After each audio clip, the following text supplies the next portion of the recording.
I'm in the right place at the right time. I am just where I'm supposed to be. Oh, my soul is welcome here. Oh, my soul is welcome here. I'm hoping that we can all aspire to being Christ, the Buddha, Gandhi, all of the wonderful human beings that have preceded us through history, because all of them have something to teach us and something that we can learn. I started out at an early age, just sort of, looking the Bible over at home. We had a family Bible, and it had beautiful pictures, glossy pictures in it, and I got interested in spirituality at a young age. But I had a lot of questions about Christianity that were sort of daunting to me, and so I never really grasped the full understanding of what some of it was at an early age. There are so many concepts and ideas on a wide variety of topics regarding Christianity that each have a little bitty piece of truth to them, and I've sort of went through life and tried to grasp what felt like the truth, and it resonated with my being, and that's sort of the way that I've lived my life. There's just a smattering of truth and so many different things. I remember watching Joseph Campbell on public television back years ago. I don't know if any of you remember him, but he did a series on public television about the power of myth, and he talked about how all of these different things at different ages with different peoples across the world, how all of them sort of relate together with each other, and really it all relates to unity, that we all have basic human knowledge of spirituality in common. So that was I picked up on that, and then there was another show, John Bradshaw. He did a series on public television about the inner child. I don't know if any of you ever saw that back years ago. But, I had, like so many people, I had, all of these issues that I was dealing with from childhood, and all of that baggage that we carry going forward that we all encounter and we're trying to resolve one way or another. And I believe that the truth is that people need to resolve a lot of that before they can go forward with their spiritual life, because how can you love other people if you're carrying all of this baggage at the same time? And for me anyway, I had to resolve a lot of that. And another thing I did, I went to a psychologist for 5 years, and that helped a tremendous amount too. Just trying to help me figure out all the different issues and problems, things that I encountered, in the world and in my past that weighed on me in a way that I wasn't even aware of before I did all of that. Negative thoughts would interrupt my my course in the world in so many different ways, and I always, I struggled to try and to be that perfect loving being, but inevitably I would end up being sort of tossed under the bus, and I would end up having all of these negative influences come up, and it would, in my mind at the time, it felt like it resulted in failure, because I would try so hard to be a good person and be nice and do, in every aspect of my life. And then, I'd be going down the freeway and a guy would cut in front of me the third time. And the first 2 times was okay, but that third time I would be like in a rage with the guy going down I had all of these different things that I dealt with, things in my personal relationships, things in the world around me with people that I worked with that sometimes would manifest somehow in a negative way. And I was desperate to find a way around that, because here I was like, in my 60s, and I'm still dealing with a lot of negative energy in different ways. And, I was going to Unity at the time, and they offered a class at Unity called Prosperity Plus Two. And that was our own Natalie Vorst and Reverend Claudia Tamber that hosted that class. And some of the things that they said were part of the class were harnessing your invisible power, enjoy abundance on a whole new level, and how to manifest your dream. Well, that's what I wanted to do. I wanted to manifest my dream. But what was my dream? It was pretty simple. It was to manifest love in my life. That was my dream. That was the whole thing in a nutshell. And how many times I had personally taken that resolution to be the perfect loving creature, only to have it all come crashing down. And so I took the class, and I followed did all the things that that were part of the class, and I did a lot of meditation. That's another thing. Meditation has been a part of my life since the late 1960s. I took a class in alleviating stress resolution, and I meditated. I learned to meditate in that class, and that's been part of my life ever since then, off and on. But here at Unity, we meditate a lot, and I found that that's such a wonderful way to help resolve any angst, or to center yourself in so many ways. So I took the class and my focus in the class was how to manifest love in my life, and I was meditating one day, and for quite a while, and something came to me.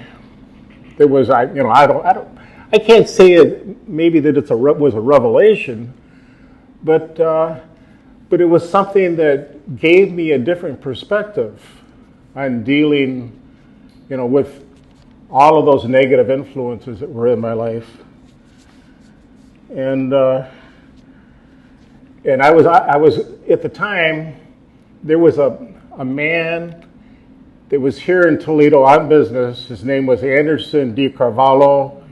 He was a Brazilian citizen, and he was a computer programmer, but he was in management. He was sort of upper level, and he was here in Toledo.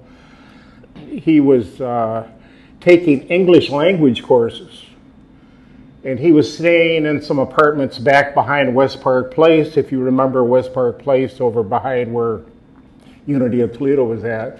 And one Sunday he showed up, at one of our Sunday services, and he was a stranger. He was by himself. I didn't know who he was. And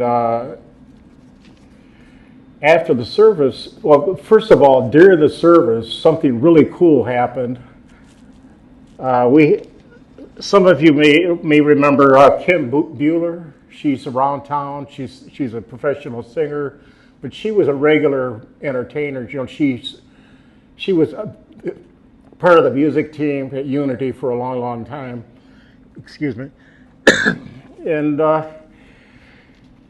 Kim, that first morning, actually sang 2 Brazilian songs.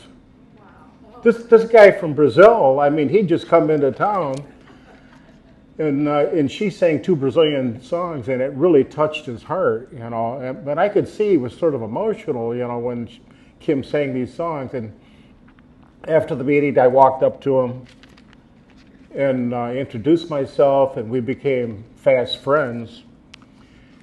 And while he was here in Toledo, I was his tour guide. He didn't have a car. He didn't know anything about the area. and we toured all of Toledo. Anything that was we could find anything of interest, we toured Toledo. And he wanted to see Ann Arbor, and we went up there to the University of Michigan. He wanted to see the University of Michigan campus. My son, worked in Ann Arbor, and he lives just outside of Ann Arbor. And we had lunch with my son, and my son is in computers too, so they had something in common. And then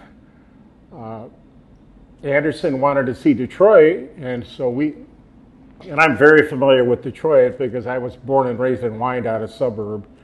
And so we went all across Detroit. We went to some really good restaurants. There's Mediterranean, in Dearborn, and there's a lot of Mexican restaurants. I mean, you would think you're in Mexico City if you're in right there on Trumbull in Dearborn.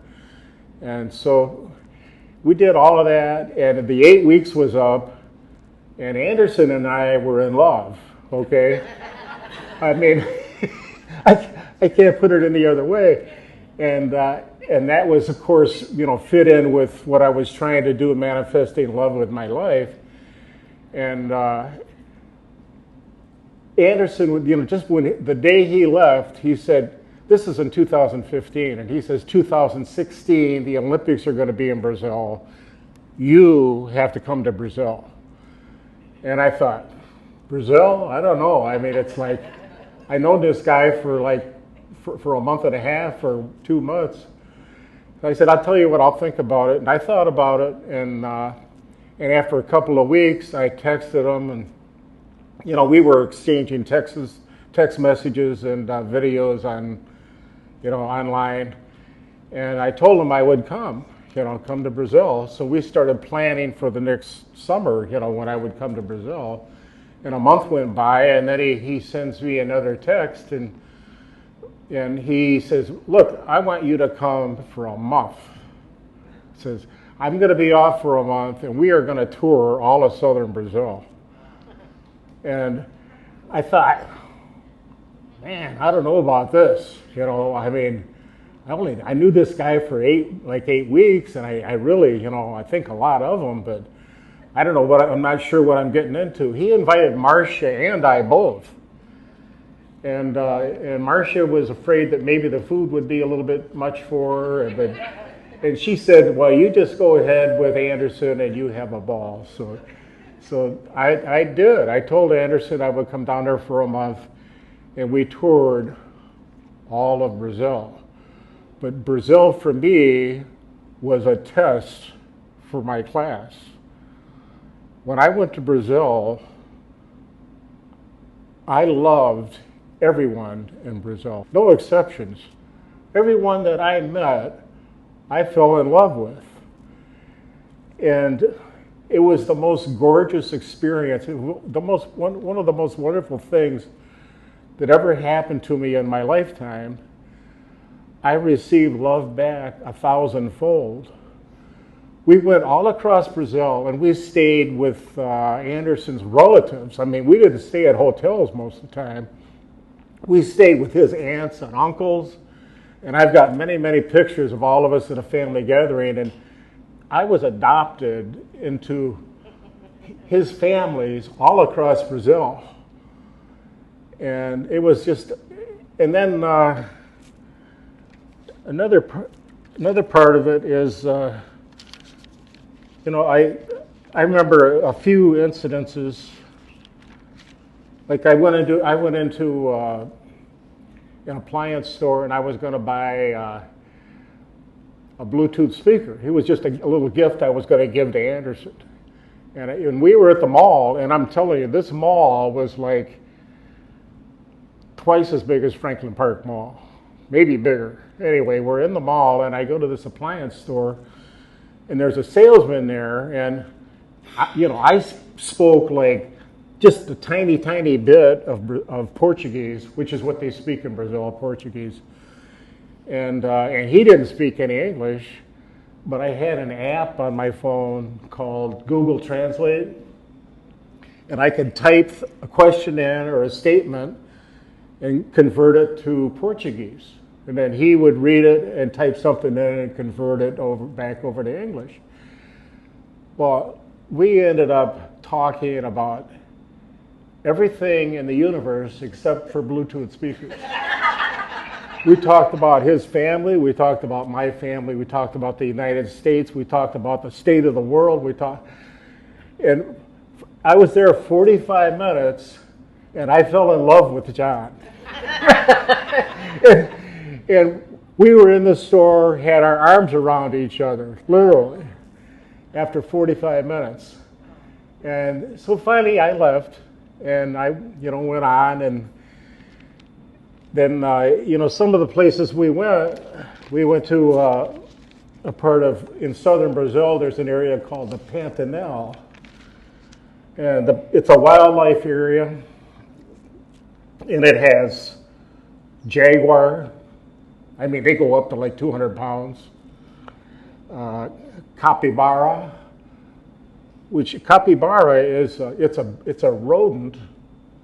And, they just graze and eat grass, but they sort of look like a giant rat. They don't have a tail like a rat, though, but they go up to 150 pounds. And they just sort of graze out in the wetlands. And then they have crocodiles, caiman, anteaters, and emu. I mean, we'd be driving down the road, and the anteaters and the emu were like just ranging across the land. And there was javelin, which is like a little wild pig. I only saw those in one part of the wildlife area where they were sort of kept, because I didn't actually see them like out, in the jungle or anywhere. But also we swam in rivers. I mean, they were anaconda, okay? And I mean, the anaconda get like huge. They get like 20 feet long, or and I never did see an anaconda, and I didn't want. If I would have seen an anaconda, I would not have been in the river swimming. And then there's another creature called a catty, Quati, and it sort of looks like a raccoon, but it's got a long snout. I mean, some of these things I never knew existed before I went there. But we toured southern Brazil, and we went to Iguazu Falls, which if any of you, if you know anything about Iguazu Falls, you could Google it or go to YouTube, and it's like Iguazu Falls and Victoria Falls are the two largest waterfalls in the world, and it was just gorgeous. And we took a boat up the river and actually went under the falls. It was really cool. It was exciting. And then we were flying back from where the Iguazu Falls was to Sao Paulo, which my friend Anderson lived close to Sao Paulo. And I met a man named Cooper. And Cooper was born in Iguazu Falls, but he spoke really good English, with an accent. And guess what? Cooper was a Lutheran minister that had a church in Jefferson City, Missouri. But Cooper and I talked for the longest time, and you guessed, I fell in love with Cooper. So, in Sao Paulo, and I don't know if any of you have heard of Sao Paulo. Most people don't even know Sao Paulo exists. Sao Paulo has a population of 22 million people. It's the largest city in the southern hemisphere. And so that was, and we toured. We went all over Sao Paulo. We walked. We rented. What do you call it? Not Uber. I guess it was Uber. We used Uber to take us around Sao Paulo. But the bottom line was, I spent a month in Brazil, and I loved everyone. And and we had barbecues with his family, but it was such an important step for me, because what I learned was, if I have some negative feelings or I feel like my emotions are being pulled, I would make a different decision. I'm going to take it back to the positive. Keep everything on a positive path. And the more I stayed on the positive path and manifested love in my life, the better it went. And there was actually sort of an inertia that carried me along. And, that was a wonderful discovery for me. And sometimes, I would get to where some negative stuff would come up again, and I would, deal with it immediately. And I would take things back on a positive path in some way. And so I came back from Brazil, and guess what? I was coming through customs into the United States, and I had a customs officer that was terrible. And I started thinking, this guy, I want to strangle him. He gave me such a hard time coming through customs. But so the truth is, we're living in two worlds. We've got our material world out there, but we have our spiritual universe too, and we have to try to live in both of them. And with the material part of our world, we have a lot of control over where we are at. And when I tell all of you right now that I love each and every one of you, it comes from the very bottom of my soul. And I feel it myself right in this moment. I love all of you.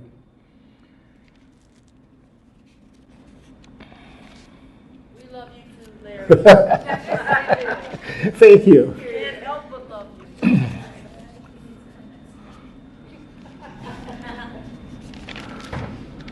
Well, thank you.